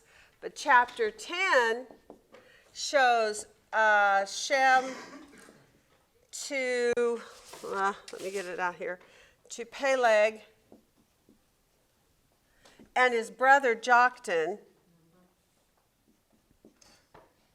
And then it follows Joktan down to Jobab. And all of these, again, are going to be enemies to Israel. Okay? So these all become, this part of the lineage that's shown to you, these are going to be enemies to Israel. everything from the Philistines to all the ites. The Jebusites, the Girzites, the Hebusites, the what, I can't even, I'm just making things up now, but all those ites. I want to read one verse in closing then, because this is so cool. You look at this chaos basically that happens because of man's rebellion and his defiance to God. He's just come off the ark. God is beginning to fill the earth. He's giving him social order and systems. He's giving him kingdoms. And we do see the first technical kingdom right here with Nimrod. Nimrod begins his kingdom of Babel, right? Babylon. And then God has to spread them. And so what does God do? He confounds the languages in order to cause them to spread out. How do they spread out? Well, they spread out by their languages. Okay? Yes, there's a geographical spreading, but first and foremost, he confuses the languages so that they will spread out by people groups with their languages. But this is really cool. There's a verse in Acts 17 you guys are really familiar with. I'm going to read it to you out of the Bible because I want to get you the whole thing. This is when Paul is in Athens and he's talking about all their many various religions that they are. I see that you have all these religions. You even have an unknown God that you worship, right? And then he says, the God who made the world and all things in it, since he is the Lord of heaven and earth, and he does not dwell in temples made with hands, neither is he served by human hands as though he needed anything, since he himself gives to all life and breath and all things. Is that not what we've learned in Genesis? And it says, and he made from one every nation of mankind to live on all the face of the earth, having determined their appointed times and the boundaries of their habitation. Why did he do that? So if you think about that, they're literally making mention right here of the fact that God is the one that created the nations and he spread men out. How do we know that? Well, we know it now because this is where it's shown to us in Genesis chapter 10 and 11. And then he says, this is why I did this, that they should seek God if perhaps they might grope for him and find him, though he is not far from any one of us. For in him we live and we move and we exist. Isn't that amazing? I love this. Have our being. I love it. So God did this, but he did this that man might actually seek him and find him. He's done these things that we're seeing post-flood up to this point for the purpose of slowing down the sinfulness of man, to put the rock under the wheel of the wagon that's sitting like this on the incline. And he's got that rock under there of social justice systems. He's spread us out into different languages. He's spread us out into different nations. By subdividing us, he's at least in the temporary interim of humanity, we had a time when a one-world government was not possible. But we are fast approaching what? A one-world government. Which is so scary. It's very scary, but you know what's cool? We're going to rapture out of here, and it's going to be fine because God uses us, we're the restrainer. And when the church is gone, then the world is going to be scared. Katie, you want to add something real quick? Because Beth posted a scripture. I looked it up real quick. It was for 1 Chronicles 1 to 10. And Okay. It says, Cush became the father of Nimrod. He began to be a mighty one in the earth. Okay. So it's kind of reiterated here. Right, and that's the one I was telling you. I knew there was thank you. Who did that? Beth. Beth, thank you, Beth. Yes, and I knew there was another verse that reiterated, which is also gave me a second pause on that guy's teaching a little bit. However, it still doesn't mean that one verse could not be better translated. In the subject is still the rebellion. I just think it's interesting to always kind of keep your mind open and learn from other people and see the things that they say. I don't think it hurts, right? As long as the end conclusion is still a sound interpretation doctrinally. Yes? Just test these theories, these Yep. philosophies, these Yeah. philosophers. Well, when I saw them, Test it against Scripture. If That's right. It rings true, fine. then it's good. Yeah, exactly. Which is what we did with sons of God and daughters of men, and it rings true. So it was perfect interpretation. It actually solves all the problems they create with their interpretation. But this one, I think it poses a few problems to go the other way. So I'm kind of I'm in limbo yet on it. I'm not quite sure what I want to do with it. That Amanda said about changing the they to be Cush and Nimrod. The only problem I have with that is the languages of everybody got confounded, not just the quote rebellious ones. They were all together as the whole earth. Yeah, That's how I see, see it, kind of. we have, I love this. I love that we get to chew this all over and really think it through, and it helps us to stretch, but what I really hope it does for you is it solidifies your faith, that God is the one who's sovereign. He has this plan. It's a good plan. His desire is that all men would come to him. He did exactly what he did by dividing the nations so that men would seek him and find him. Because if men had remained where they were, they would all become polluted and go right down where they did in the days of before the flood, and all be in rebellion against God. And so it's awesome. We have an awesome God who's full of grace and mercy, even in his judgment. It's interesting, I was just looking it up, so when Nimrod left Shinar and went to build Nineveh in Assyria, I was looking at the history of Nineveh, it was the largest city in the world for a long time. So he went from building this really tall tower To a big then he city. went and built a really big Right, city. yeah. Whether it's So- Nimrod Or Cush, or who, yeah, or Asher, exactly, yes. Okay, well, let me say goodbye, and y'all have a great week, and we will see you next week for part 3, lesson 1. Okay? I hope you're all ready. Good.